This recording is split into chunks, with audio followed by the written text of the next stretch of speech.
Well, one thing's for sure, I think the Labour Party is feeling a lot better about itself today than it was maybe this time last week.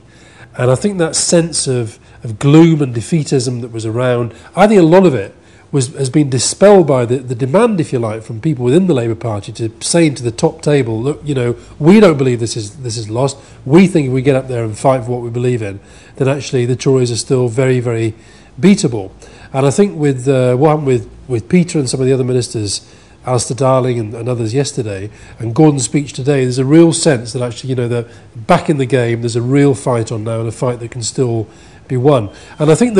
what struck me listening to Gordon, every issue that he was addressing and the way that he was addressing it was just trying to imagine David Cameron getting his head and getting his policy machine around some of those challenges that he was setting out. That was a big, substantial speech about really, really big issues. And I thought that as he set them out one by one and some of the really big ideas in there,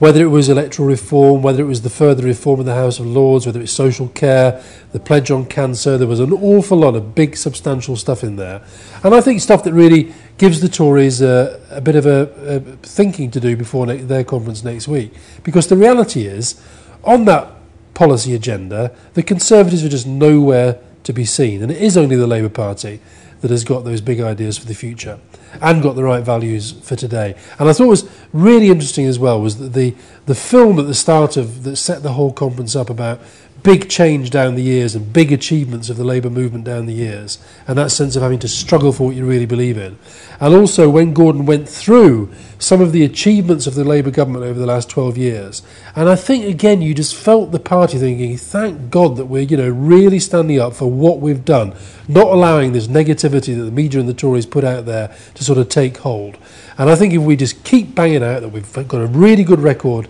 that we can be proud of and remind people of the things that have been done, take the fight to the Tories in the way that they've started to do this week and set out that big forward policy agenda, then as far as I'm concerned, it is very much still game on.